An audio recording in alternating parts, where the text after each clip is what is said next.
김금돈의 썰치는 라디오 김금돈입니다. 구독, 좋아요, 사연 공유, 알림 설정으로 영상 제작에 힘을 보태주세요. 그럼 오늘의 사연 시작하겠습니다. 안녕하세요. 저는 72의 남자입니다. 일만 하면서 살았더니 세월 가는 줄 모르고 제가 나이를 먹은 줄도 몰랐어요. 그러다 1년 전에 갑자기 눈이 침침해 돋보기를 바꾸러 병원에 들렀습니다. 그런데 병원에서 제가 녹내장이라고 하더군요. 그때부터 서서히 시력을 잃기 시작해 지금은 간신히 사물을 구별할 정도입니다. 아프고 나니 젊음도 건강도 얼마나 소중한지 알게 되었어요. 그리고 또 하나, 시간을 되돌릴 수 있다면 좀 더 여유를 가지고 즐겁게 살았을 텐데 이제와 아쉬움이 남습니다. 저는 젊어서부터 트럭 일을 했어요. 밤이고 낮이고 쉬는 날도 없이 일만 해댔으니 돈은 적당히 먹고 살 만큼은 모아뒀습니다. 하지만 그만큼 가족들과는 거리가 생긴 것 같아요. 아내와 저는 정말 기가 막힌 인연으로 가족이 되었습니다. 저는 나이 40이 될 때까지 연애를 할 것도 제대로 해본 적이 없었어요. 가끔 가다 주변에서 선자리가 들어오긴 했지만 그게 인연으로 이어진 사람은 없었습니다. 그때는 속으로 좀 아쉽긴 해도 혼자 사는 게 제 운명인가 보다 여겼어요. 또 어떤 때는 일찍부터 결혼해 마누라 바가지에 죽을 똥 살똥 하는 친구들을 보며 차라리 내 처지가 낫다 위로도 했었습니다. 아무튼 가족도 없고 만나는 여자도 없으니 이래저래 친구들과 어울릴 일이 많았어요. 저와 자주 어울리는 친구 중에 저보다 10살은 더 먹은 형님이 한 분 계셨습니다. 사람이 어찌나 좋은지 우리끼리는 법 없이도 살 양반이라고 했어요. 하지만 장단 없는 사람이 어디 있습니까? 형님은 술만 먹으면 고주망태가 되어 사흘 밤낮으로 퍼마시다 열흘씩 일도 안 나왔습니다. 저러다 죽지 싶어 집으로 데리러 가면 딸 하나가 간신히 지혜비를 건사하고 있는 모습을 볼 수 있었어요. 그러다 술이 깨고 말짱해지면 다시는 술은 입에도 대지 않겠다고 몇 번이나 맹세를 했었죠. 그러던 어느 날이었습니다. 형님이 한 일주일 모습을 보이지 않길래 어디 가서 또 퍼마시나 보다 생각했어요. 그런데 그날 한밤중이 되어 다급한 모습으로 형님이 절 찾아왔습니다. 한참 안 보이길래 술독에 빠진 줄 알았는데 멀쩡하네요. 멀쩡한 모습의 형님이 기특하기도 하고 반갑기도 해서 저렇게 농을 던졌습니다. 하지만 형님의 얼굴엔 웃음기라곤 하나도 없었어요. 상수야, 나 좀 살려줘라. 무슨 일인데 얼굴이 허옇게 질렸어요. 그게 말이다. 한 50만 빌려줄 수 있겠니? 이때만 해도 뭔 사단이 났구나 싶어 바로 돈을 구해다 줬습니다. 그런데 알고 보니 어쩌다 형님이 노름판에 끼게 되어 빚을 진 거였어요. 사실 같이 일하는 사람들끼리 큰 돈은 아니고 장난삼아 몇 번 노름을 했었는데 이 형님이 그 맛을 한번 보곤 큰 노름판에 끼어들었나 봐요. 처음 몇 판의 재미를 좀 보고는 그 후로 때때마다 노름판을 찾은 겁니다. 하지만 그 운이 길게 갈 턱이 있겠습니까? 어느 순간 정신 차려보니 가진 돈을 전부 잃었더래요. 그때 손 털고 나왔어야 하는데 딱 한 판만 더 해보자는 생각으로 트럭 면허증을 담보로 두고 노름을 했답니다. 결국엔 면허증까지 잃고서 절 찾아와 도와달라고 했던 거예요. 그 사실을 알고서 저는 형님한테 다시는 돈 안 해줄 거니 형님도 그런데 나의 발길도 하지 말라고 애원을 했습니다. 하지만 노름은 손을 끊으면 발로 한다지 않습니까? 제가 무슨 소리를 해도 노름판을 들락거리던 형님은 어떤 날은 크게 땄다고 사람들한테 인심을 베풀고 또 어떤 날엔 온 대에 돈을 빌리러 돌아다닌 것 같았습니다.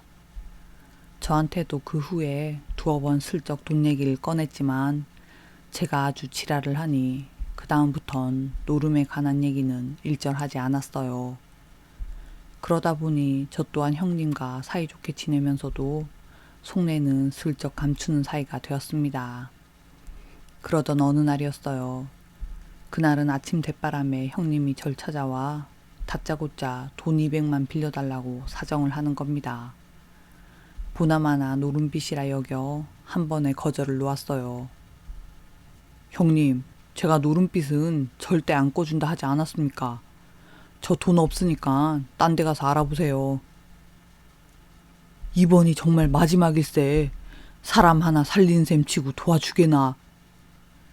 형님이 울며불며 사정했지만 제 나름으론 못된 버릇을 완전히 끝장내겠다는 마음으로 돈이 어딨냐고 버팅겼습니다.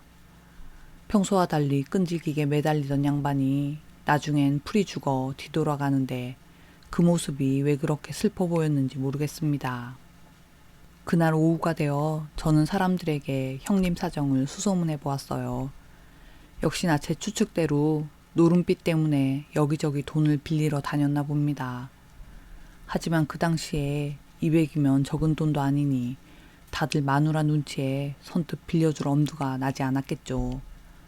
하다 안 되니 저에게까지 손을 벌린 것인데 그 속사정이 더 기가 막혔습니다. 형님 사정이 여간 곤란한 게 아니더라고. 마누라만 아니면 빚을 져서라도 도와줬을 텐데 마누라가 쌍심지를 켜고 한 푼이라도 내줬다간 이혼이라고 못을 박지 않겠어? 우리 힘들 때 도움받은 건 생각도 못하는 여편네야. 친구 하나가 이렇게 말하길래 저는 그놈의 노름빚이 무슨 속사정이 있냐고 되물었습니다. 노름이야 형님이 100번 잘못한 거지만 술 때문에 꼭지까지 돌았는지 아니 글쎄 나를 담보로 했다지 뭐야. 그 누구냐 진숙이랬나? 친구의 이야기를 듣고 저는 당장 그 노름판 위치를 수소문해 찾아갔어요. 듣던 대로 그곳엔 형님의 딸 진숙이가 있었습니다. 안 그래도 자꾸 말라서 제 나이로 안 보이던 진숙이는 빼짝 고른 얼굴로 구석에 앉아 있었어요. 우선은 급한 불 먼저 끄는 게 순서라 생각해서 저는 형님 대신 노름빚을 갚고 진숙이를 데리고 나왔습니다. 저를 따라 나오면서도 잔뜩 움츠린 모습이 보기 안쓰러워 국밥 하나 먹고 가자고 했습니다. 여기서 조금만 나가면 국밥 맛있게 말아주는 데 있으니까 그리로 가서 밥이나 먹고 가자. 아저씨 고마워요.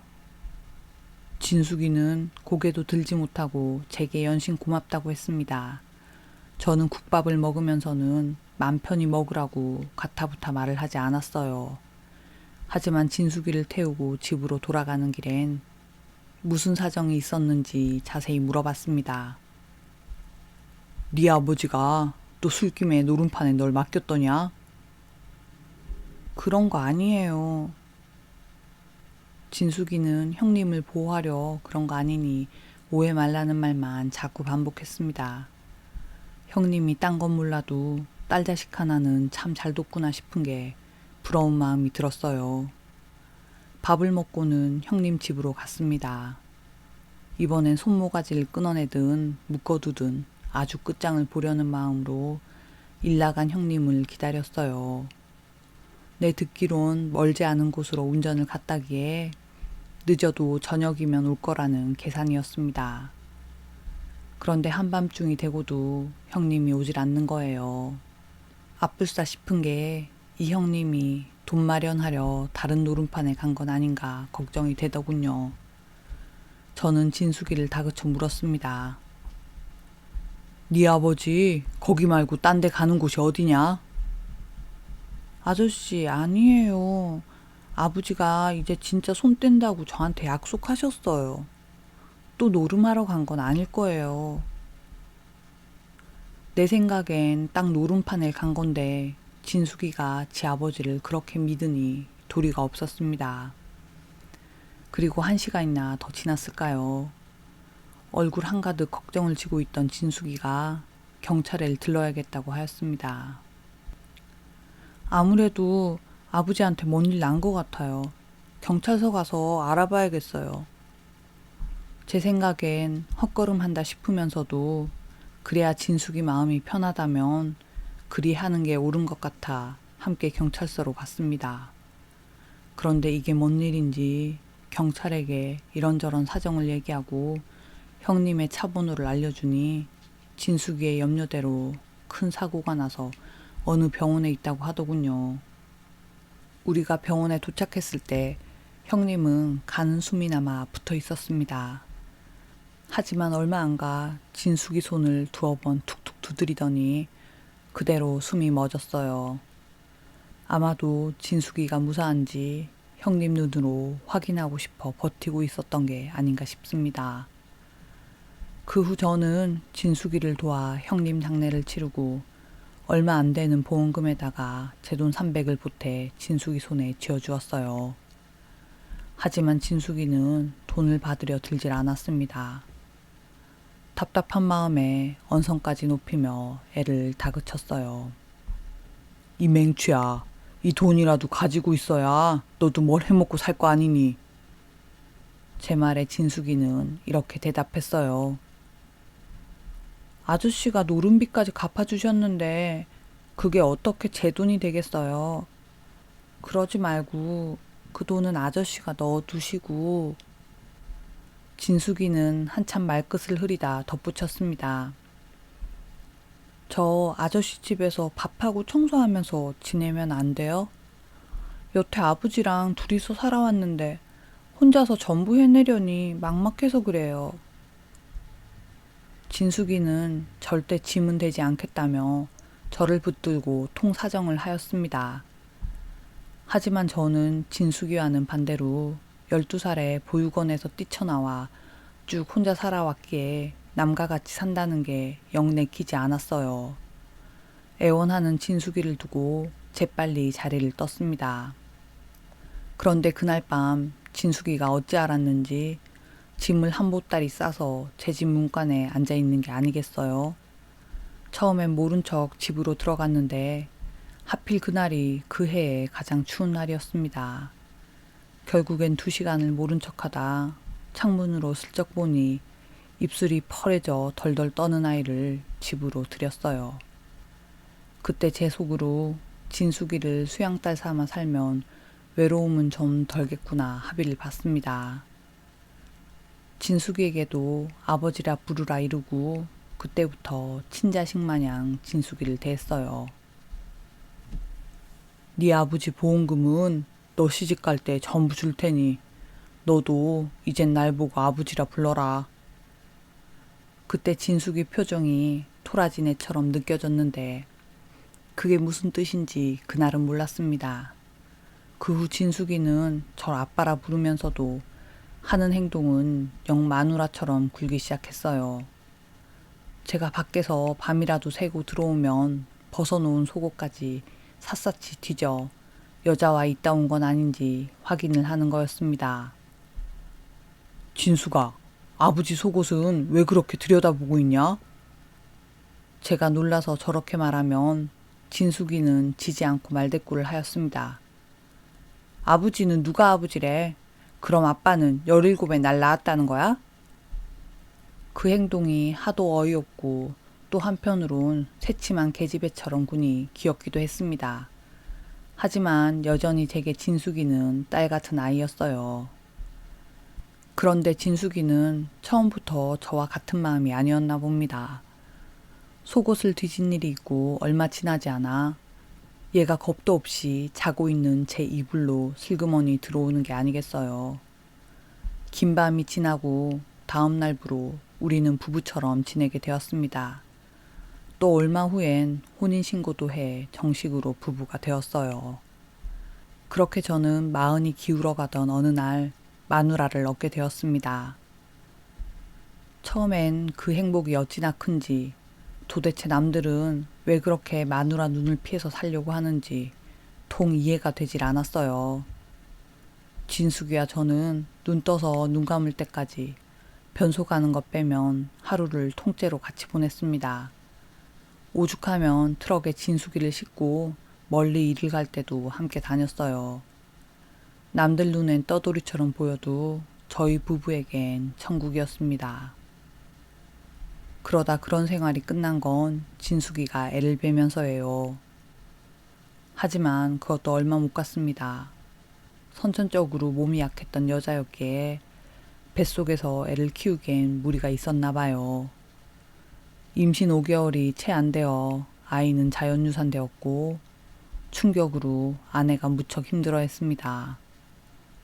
저 또한 힘든 마음이야 컸지만 그래도 제가 품은 자식이 아니라 그런지 진숙이가 멀쩡한 것에 감사하는 마음이 더 컸어요.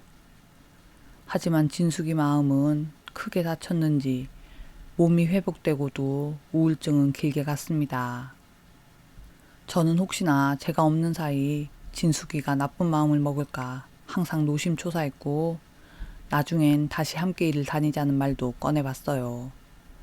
하지만 진숙이는 고개만 저을 뿐 싫다 좋다 말도 없이 방바닥에 이불을 깔고 누워있는 걸 제 일로 여기는 것 같았습니다. 그렇다고 다시 아이를 가질 수 있는 몸 상태도 아니었어요. 저는 생각하다 진숙이에게 아이 하나를 입양하는 건 어떤가 물었습니다. 그제야 진숙이 두 눈이 반짝이며 생기를 되찾더군요. 우리 부부는 그 후 보육시설에 몇 번이나 다니며 입양 준비를 했습니다. 처음 계획으론 아직 사리분별 못하는 어린아이를 데려다 감쪽같이 내 자식으로 키울 생각이었어요. 그런데 몇 번 보육원을 들락거리다 당시 12살 먹은 남자아이 하나와 친해지게 되었습니다. 진숙이에게 제 마음을 말하진 않았지만 저는 그 아이에게 특별히 마음이 쓰였어요. 아마도 제가 딱 그 나이에 보육원을 뛰쳐나왔기에 그 아이 심정이 더욱 와닿은 게 아닌가 싶습니다. 거기다 그렇게 큰 아이들은 도저히 입양처를 구할 엄두를 낼 수 없고 저대로 자라다 혼자 힘으로 자립하는 수밖에 달리 방법이 없다는 걸 알아서예요. 그런데 참 희한한 게 어느 날인가 진숙이가 절 보고 자꾸 그 애가 눈에 밟힌다고 하는 겁니다. 아빠, 나는 우혁이를 보면 참 마음이 아프다. 다 큰 애를 데려와서 자식 삼는 건 좀 그렇지? 진숙이의 말에 저는 내 속도 꼭 그렇다고 털어놓았습니다. 우리 부부는 서로 마음을 터놓고 우혁이를 양자로 맞았어요. 처음에는 아이가 다 커서 온 터라 우리 부부를 대면대면 대하는 게 눈에 보였습니다. 그래도 진숙이와는 같이 있는 시간이 많아서 그런가 얼마 뒤에 보니 엄마 하며 따르는 것 같았어요. 하지만 저를 대하는 건 또 달랐나 봅니다. 하루는 제가 마루에 앉아 있으니 한참 등 뒤에서 서성이는 것 같더군요. 부엌에 있던 진숙이가 진작부터 밥 준비 다 됐으니 아버지 불러오라 시켰는데 그 말이 안 나와 삐죽삐죽 눈치를 살피는 것 같았습니다. 평소 같으면 애를 곤란하게 안 할 생각으로 먼저 벌떡 일어나 부엌으로 갔겠지만 그날은 아빠 소리 한번 들을 요량으로 기다리고 앉아 있었습니다. 그 시간이 꽤나 걸렸는지 부엌에서 진숙이가 소리쳤어요. 아빠, 밥 준비 다 됐어. 얼른 와요. 국 식기 전에 먹어야지. 우혁이도 얼른 와서 밥 먹어. 하지만 아들과 저는 꼼짝없이 기다리고 있었습니다. 저는 아들 입에서 아빠 소리 한번 나오길 기다린 거고 아들은 제가 눈치껏 밥상 앞으로 가주길 기다린 거겠죠. 둘이 버티고 섰는 시간이 꽤나 한참이었는지 부엌에서 진숙이가 나오더군요. 밥 다 됐단 소리 안 들려요? 국 퍼뒀는데 다 식겠어. 가만 앉았지 말고 얼른 나와요. 저리 말하고 부엌으로 다시 등을 돌렸지만 아들과 저 둘 다 꼼짝을 안 하니 그제야 이상한 낌새가 들었나 봅니다. 진숙이가 아들을 툭 한번 치곤 저에게 말을 걸어요. 아빠, 왜 그래요? 우혁이 너는 먼저 부엌 가 있어. 그제야 아들은 숨통이 트였는지 얼른 부엌으로 내빼더군요. 진숙이는 절 보고 왜 그렇게 대답도 않고 앉아만 있는지 물었습니다. 그때까진 아들 입에서 아빠 소리 들어보자는 게 전부였는데 진숙이가 큰일이나 난 듯 물으니 갑자기 부하가 치미는 거예요. 지 엄마도 아빠라고 부르는데 그걸 못해서 저리 쩔쩔매니 답답해서 그래. 저도 모르게 신경질적으로 대답하고 부엌으로 밥을 입속으로 밀어 넣었습니다. 당연히 그날 밥상 분위기는 엉망이었어요. 밤이 되어 가만 누워 생각하니 그제야 제가 참 못났단 생각이 들었습니다. 내가 저리 못나게 굴지 않아도 아직 모든 게 낯설고 눈치 보느라 밥알도 세면서 먹는 아이를 뭔 생각으로 그리 닥달했나 자책을 하였어요. 제 한숨 소리가 제법 컸는지 진숙이가 등을 토닥여 주었습니다. 아빠랑 우혁이 둘 다 아직 서먹해서 그런 거야. 너무 마음에 담아두지 마요. 다음 날 아침에도 우혁이를 대하는 게 영 불편한 마음이 있었습니다. 이번엔 아직 가시지 않은 미안함 때문이었죠. 그런데 아들이 저보다 훨씬 큰 사람인지 절 보고 한참 머뭇대다 겨우 용기를 내 말하더군요. 저 아버지, 어머니가 식사하러 오시래요. 그 말이 뭔 대수라고 눈가가 따끔거리는 느낌이었습니다. 그때부터 제 마음가짐은 이전과 완전히 달라졌어요. 예전에는 돈을 모으는 것도 중요했지만 나름으로 즐기고 사는 것에 더 큰 비중을 두었다면 제 머릿속엔 온통 가족을 위해 돈 벌 궁리밖에 들지 않았습니다. 저는 주말도 없고 밤낮도 없이 일을 하기 시작했어요. 남들이 피하는 화물도 척척 실어다 서울에서 저기 전남 고성까지 밤새 달리는 일도 허다했어요. 그리곤 잠깐 쪽잠을 자고 또다시 짐을 싣고 전국을 돌았습니다. 그렇게 전국 사방팔방을 돌다가 며칠 만에 집에 들어가면 진숙이와 아들이 저를 무척 반겨주었어요. 모든 것이 순탄한 세월이었습니다. 그렇게 세월이 가고 아들도 어느새 자라 고등학생이 되었어요. 진숙이와 저는 그때는 열흘에 한 번 얼굴을 볼까 말까한 사이가 되었습니다. 그러던 어느 날이었습니다. 그날은 화물 운송이 어쩌다 취소가 되어 오랜만에 집에 들렀어요. 원래라면 쭉 연이어 3일은 집에 못 갈 판이었는데 갑자기 휴가를 얻은 셈이었습니다. 그때는 아들도 방학이라 학원에서 일찍 올 테니 온 가족이 오랜만에 고기나 구워 먹자 싶어 고기도 몇 근 사들고 집으로 갔어요. 초인종을 누를까 하다가 마누라를 놀래켜주고 싶은 마음에 열쇠로 문을 땄습니다. 그런데 마누라가 집에 없는 건지 집안이 무척 조용하더군요. 옆집에라도 놀러 갔나 생각하며 방으로 들어서려는데 아들 방에서 킥킥거리는 웃음소리가 나는 겁니다. 이 시간이면 분명 학원에 가 있어야 하는데 뭔 일인가 싶어 아들 방을 열어보았어요. 그런데 세상에나 제 평생 보도 듣도 못한 광경을 보게 되었습니다. 아들과 엄마가 한 자리씩 차지하고 만화책을 쌓아놓고 보고 있는 거예요.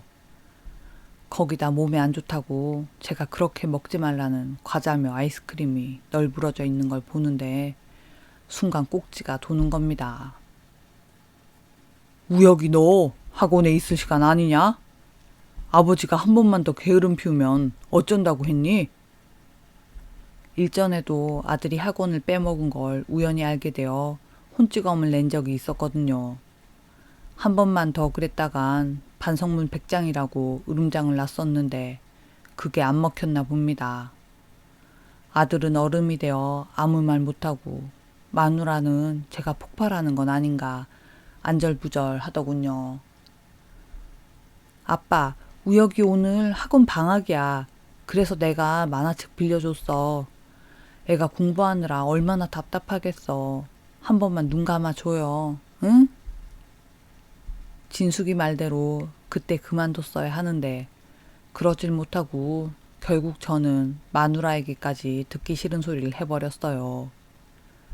애 엄마라는 사람이 공부는 못 시킬 망정 애랑 같이 만화책이나 보고 있는 게 말이 돼? 도대체 철이 없어도 얼마나 없어야 그럴 수 있는 거야? 평소에도 저는 진숙이가 저보다 한참 어리다 보니 철이 없다는 소리를 장난삼아 내뱉고 있는데 진숙이는 그 소리가 퍽이나 싫었는지 제발 좀 그 소리 하지 말라고 몇 번이나 부탁했었거든요. 그런데 이번엔 화를 못 참고 저 말을 진심처럼 내뱉었습니다. 하지만 제 속엔 다 이유가 있었어요. 제가 배운 게 없다 보니 갖은 고생을 다하며 살고 있어서 아들놈은 저와 다른 삶을 살아가기 바라는 마음이었습니다. 저는 아들에게 약속대로 반성문 100장을 내라고 하고 기분이 안 좋아 고기고 뭐고 그대로 두고 집을 나와 술을 퍼마셨어요. 그때만 해도 제 처신이 올바르다 여겼습니다. 그런데 시간이 좀 더 흐르고 문득 가족들과 제 사이에 틈이 생긴 걸 깨닫게 되었어요. 마누라와 아들은 서로 퍽이나 다정한 모자였는데 제가 그 사이에 끼면 분위기가 무척 어두워지곤 했습니다. 어찌 붙어있는 시간이 많기라도 하면 서로 오해도 풀고 더 가까워졌겠지만 일이 바빠서 도저히 가족과 함께 할 시간을 낼 수 없었죠. 그렇게 세월이 흐를수록 엇나간 관계는 점점 멀어지기 시작했습니다. 그러다 한 1년 전 처음 얘기처럼 저에게 녹내장이라는 몹쓸병이 찾아왔어요. 그날은 오랜만에 진숙이와 함께 나들이 겸 병원을 갔습니다. 돋보기나 새로 맞추자고 간 건데 의사가 덜컥 녹내장 진단을 내놓지 뭐해요. 검사가 끝나고 나오는데 뭐가 그리 서러운지 뒤돌아오는 진숙이를 보니 저거 하나 행복하게 못해주는 제 신세가 한심했어요. 그게 또 신경질이나 저도 모르게 진숙이에게 울지 말라고 언성을 높였습니다. 거참 사람들 지나다니는데 애도 아니고 왜 그리 우는가 몰라? 누가 죽었대? 그만 좀 울어. 저는 울고 있는 진숙이를 잡아 끌고 나들이고 뭐고 바로 집으로 갔습니다. 그날은 아들도 일찍 들어와 제 눈치를 살피는 것 같았어요. 다음 날이 되어 저는 일도 하나씩 정리해 나갔습니다. 혼자서 해오던 눈수업이라 크게 복잡할 것 없이 주변 친구들 도움으로 금방 정리가 됐어요. 그러고 나니 할 일이 하나도 없더군요. 집안에 덩그러니 앉아 있는데 마누라가 청소를 한다고 분주하게 움직이면 왔다 갔다 그걸 피하는 게 제 유일한 일이었습니다. 그래도 한 며칠은 그런 생활이 나쁘지 않았어요. 진숙이와 종일 붙어 있는 것도 신혼 때 기억이 떠올라 좋았습니다. 하지만 그런 낭만은 제 속에나 있었지 진숙이에게 저는 일상생활을 방해하는 방해꾼인 것 같았어요. 하루는 진숙이가 친구와 통화하는 걸 들었는데 저를 꼭 짐짝 취급하는 것 같았습니다. 난 오늘 시간 없어. 우리 영감 집에 들어앉았잖아. 어이구, 라면이라도 제 손으로 끓이면 큰일 난 줄 아는 양반이야. 아무튼 다음에 나갈게. 친구들이 모이는 자리에 저 때문에 못 나가는 것 같았습니다. 그 얘기를 듣고 한참 생각해보니 저야 일이 힘들든 어쨌든 바깥으로 돌며 세상 구경도 많이 했지만 진숙이는 그 세월 동안 얼마나 갑갑했을까 미안한 마음이 들었어요. 그날부로 저는 작게나마 제 할 일은 찾아하며 진숙이의 짐을 덜어주려 했습니다. 얼마 뒤엔 진숙이도 제가 혼자 잘 있겠구나 안심이 됐는지 바깥 외출도 종종 하더군요. 그런데 희한한 게 진숙이가 마음 편히 외출했으면 하는 마음에 시작한 일인데 그게 며칠 이어지니 이번엔 저 혼자 집에 남겨진 게 그렇게 싫을 수가 없었습니다. 그런 마음을 내색하기엔 괜히 제 자신이 더 짐짝처럼 느껴지고 그렇다고 혼자 집에 있자니 너무 서글프더군요. 결국엔 꾀를 낸 게 아프다는 핑계를 대는 거였습니다. 저는 외출하려는 진숙이를 붙들고 눈이 더 안 보인다는 말을 했어요. 그것도 대놓고 하면 안 될 것 같아 이렇게 말해봤습니다. 나가기 전에 냄비 하나 꺼내놓고 가봐. 눈이 영 재구시를 못하는지 그놈의 냄비 찾는 것도 한 세월이야. 제가 저렇게 말하는데도 이놈의 눈치 없는 옆편네는 진짜 냄비 하나 덜렁 꺼내서 식탁 위에 두고는 외출을 나가는 겁니다. 어찌나 약이 오르는지 다음 날엔 아예 이마를 싸매고 자리에 누웠어요. 이 방법은 그래도 조금은 먹히는지 진숙이가 머리맡에서 괜찮냐 물으며 열을 재더군요. 아빠, 어디가 안 좋아요? 열은 없는데? 병원에 가볼래요? 병원에 갔다간 대번에 꾀병인 게 들통날 테니 고개를 저었습니다. 진숙이는 걱정스런 얼굴로 약국 가서 몸살약이라도 사오겠다며 집을 나서더군요. 그런데 10분이면 다녀올 길을 1시간이 넘어도 오질 않는 겁니다.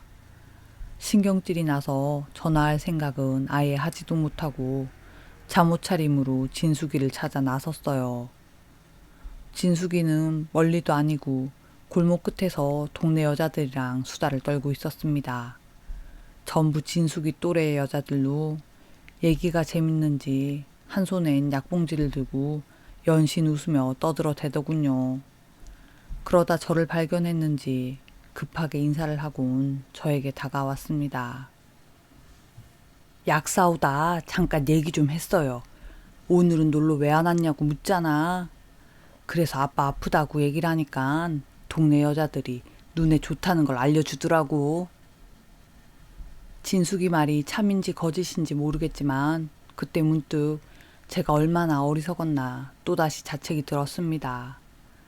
사실 진숙이가 외출이라고 나가봤자 고작 대여섯 시간 동네 여자들과 수다 떨다 오는 게 전부예요. 그런데 그 시간을 못 참고 그리 투정을 부렸으니 얼마나 한심한 노릇입니까. 그래서 다음 날부턴 진숙이를 집에 붙들어둘 꾀를 내지도 않았어요. 그런데 진숙이도 제가 심심해하는 게 눈에 보였는지 외출이 좀 잦아들더군요. 하루는 거실에 서서 창밖을 보는데 참새 몇 마리가 마당에서 이리 뛰고 저리 뛰며 놀고 있는 게 보였습니다. 할 일이 없어서 그런가 저도 모르게 참새가 노는 걸 유심히 관찰하고 있었어요. 그 모습이 귀엽기도 하고 한편으론 날개짓 한 번으로 마음먹은 곳 어디든 갈 수 있는 그 신세가 무척 부럽기도 했습니다. 거참 그놈들 날개짓 한 번 잘하는구나. 니들이라도 헐헐 날아 자유롭게 살아라. 혼잣말로 참새를 응원하는 소리였는데 뒤를 보니 진숙이가 저를 물끄러미 보고 있더군요. 쑥스러운 마음이 들자 마음에도 없는 소리가 툭 내뱉어졌습니다. 너도 답답할 텐데 늙은 서방 옆에 붙어있지 말고 나가서 수다를 떨든 뭐라든 해. 그리곤 삐진 어린애처럼 방에 들어가 콕 처박혀 있었습니다. 가만 누워 생각할수록 내 신세가 어찌나 답답한지 바깥바람이라도 자유롭게 쐬고 싶은데 눈이 시원찮으니 도저히 수가 없더군요. 그렇다고 아들 보고 출근 말고 운전 좀 해서 어딜 데려다 달랄 수도 없고 평생 운전대 한번 잡아본 적 없는 진숙이를 보고 운전수 노릇을 하라고 할 수도 없었어요. 그러다 보니 자연히 집에만 붙어있게 되었습니다. 그리고 그게 심통이 나는 건지 시간이 갈수록 제 성미는 더욱 까탈스러워져 갔습니다. 그러지 말아야지 몇 번이나 다짐을 했다가도 별일 아닌데 괜히 심통이 나서 진숙이며 아들놈을 닦아세우기 일쑤였죠. 제가 생각해도 무척 좀스러운 말들 투성이었습니다. 아들에겐 그 나이 먹고 여자 하나 못 만나서 어쩌냐로 시작해 벌이가 시원찮다는 자존심이 상할 말들을 쏙쏙 골라 했어요. 진숙이에게도 별반 다를 거 없었습니다. 그래서인지 진숙이와 아들놈은 저와 시간을 보내는 게 영 맞다차는 기색이었어요. 어느 날부터는 아들놈은 야근이다 뭐다 밤늦어서야 집에 돌아오기 시작하였습니다. 그러다 보니 이제는 진숙이에게 아들놈 야근하는 것까지 트집을 잡아 잔소리를 하게 되더군요. 처음엔 진숙이가 제 기분을 맞춰주려고 제법 노력했던 것 같아요. 제가 뭔 말을 해도 오냐 아빠 말이 맞다 받아주었거든요. 하지만 진숙이에게도 참는데 한계가 왔나 봅니다. 언제부턴지 저녁을 먹고 나면 진숙이는 소화가 안 된다며 밤 외출을 나갔습니다. 혼자 있기 심심해 나도 따라갈까 물어보니 이렇게 대답하더군요. 눈도 잘 안 보이는 양반이 가긴 어딜 가요. 금방 올 테니까 쉬고 있어요. 퍽이나 서운했지만 혼자 가만 앉았으니 제 잘못이 떠올라 진숙이 행동이 이해가 되었습니다. 그런데 진숙이의 밤 매출은 하루 이틀로 끝나지 않았어요. 이틀이 3일이 되고 3일이 일주일이 되더니 어느새 2달가량 거의 매일을 빠지지 않고 나가는 겁니다. 처음에야 제 잘못도 떠올랐지만 그 기간이 길어지니 아무래도 이상하더군요. 하루는 오랜만에 친구에게 전화가 와서 옳다구나 붙잡고 통화를 했습니다. 원래라면 할 말만 하고 진작에 통화가 끝났겠지만 오랜만에 사람 소리를 들으니 그게 좋아서 친구를 붙든 거죠. 그러다 친구가 진숙이는 잘 지내나 안부를 묻는 겁니다. 여편네가 바람이 났나 요샌 밤마다 외출이야. 제 말에 친구는 젊은 마누라가 늙은 서방이랑 살면 바람 나는 건 당연한 거 아니냐며 농담을 하는 겁니다. 그때는 저도 웃으며 농담으로 넘겼는데 전화를 끊고 한참이 지나도 돌아오지 않는 진숙이를 기다리니 별 생각이 다 드는 거예요. 다음 날엔 진숙이의 밤 산책을 일부러 해방을 놓아봤습니다. 자꾸 밤마다 어딜 나가는 거야. 집에 앉아서 나랑 얘기도 좀 하고 살림도 살피고 해. 일부러 싫은 티를 한번 내보니 진숙이가 슬쩍 난감한 표정을 짓더군요. 이때다 싶어 슈퍼 가서 하드나 하나 사와서 먹자고 했습니다. 하지만 진숙이는 머뭇거리면서도 굳이 밤 산책을 나간다는 게 아니겠어요? 날 추운데 하드는 무슨 하드예요. 그렇게 먹고 싶으면 이따 올 때 하나 사올게요. 웬만하면 제 부탁은 전부 들어주는 여잔데 끝까지 고집을 세우는 게 신경질이 나서 고함을 꽥 질렀어요. 어딜 가길래 굳이 이 밤에 나선다는 거야? 이번엔 진숙이도 짜증이 났나 봅니다. 일평생을 내가 뭘 하든 관심 한번 없더니 왜 이렇게 이처럼 굴어요? 나 다녀올 테니까 혼자 하드를 사 먹든 과자를 사 먹든 하시구려. 제 생전 처음으로 진숙이가 그렇게 냉랭하게 말하는 걸 보았습니다. 처음엔 친구가 이상스러운 농담을 하는 바람에 슬쩍 떠본 것 뿐인데 하는 짓이 요상스럽다 여겨졌어요. 저는 문을 쾅 닫고 나가는 진숙이를 보고만 있다가 뒤를 한번 밟아봐야겠다 생각이 들었습니다. 5분도 안 되어 쫓아나갔는데 제 눈으로는 이 밤중에 진숙이를 찾는다는 게 서울에서 김서방 찾기보다 힘들겠더라고요. 그래도 혹시나 동네 여자들과 근처에서 수다 떠는 건 아닐까 싶어 이리저리 골목을 돌아봤습니다. 하지만 진숙이는 어디로 가버렸는지 찾을 수 없었어요. 결국 그날은 허탕을 치고 잘 보이지도 않는 눈으로 겨우 집을 찾아 들어갔습니다. 그러다 한 며칠을 진숙이를 제대로 한번 쫓아야 하나 아니면 그냥 믿고 둬야 하나 고민을 했어요. 예전에 저였다면 고민할 문제도 아니었을 겁니다. 아니 애초에 진숙이가 매일같이 외출을 한다고 해서 바람이 났네 어쩌네 하는 상상은 하지도 않았을 거예요. 그런 생각을 하자니 미안한 마음이 들어야 하는데 오히려 뒷방 늙은이 신세가 된 듯한 기분에 화가 오르더군요. 속으로 이놈의 여편네 도대체 뭐하고 다니느라 평생 고생해서 가정을 지킨 지 서방을 일이 천대 하나 두고 보자 생각했습니다. 저는 내친김에 택시 하나를 불러뒀어요. 그날 밤이 되자 진숙이는 눈치가 보이는지 나갈 핑계를 만들어댔습니다. 혜영이 엄마가 아까 저녁에 좀 들리라고 해서 금방 다녀올 테니까 거실에서 졸고 있지 말고 방에서 편하게 자요. 저는 알겠다고 대답하며 우선은 진숙이를 내보냈습니다. 아내가 나가고 얼마 지나지 않아 저는 아내를 따라 나섰습니다. 골목 끝에 제가 불러놓은 택시가 기다리고 있어 바로 택시에 올라탔어요. 택시에 타서 조금만 가니 저 앞에 걸어나가는 진숙이가 보였습니다.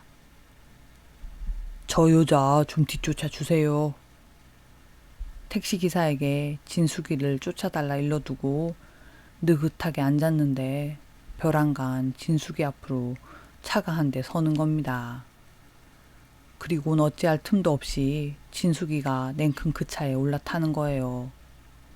그 순간 제일 먼저 떠오르는 건 운전자가 누군가 하는 거였습니다. 저는 택시기사에게 운전자가 여잔지 남잔지 그것부터 물었어요. 기사 양반, 내가 눈이 시원찮아서 그러는데 운전하는 사람이 남자요, 여자요? 기사는 머뭇거리며 남자라고 일러주었어요. 여기서 봐선 확실하지 않지만 남자가 아닌가 싶어요.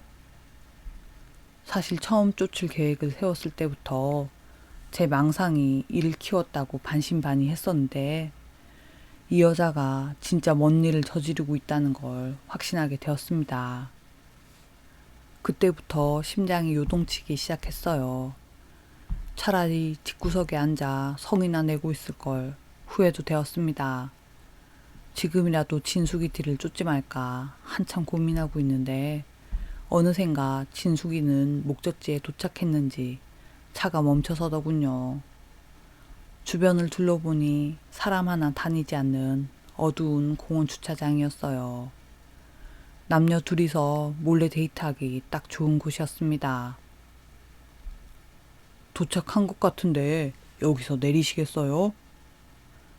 택시기사도 상황을 눈치챘는지 저에게 조심스럽게 물어왔습니다.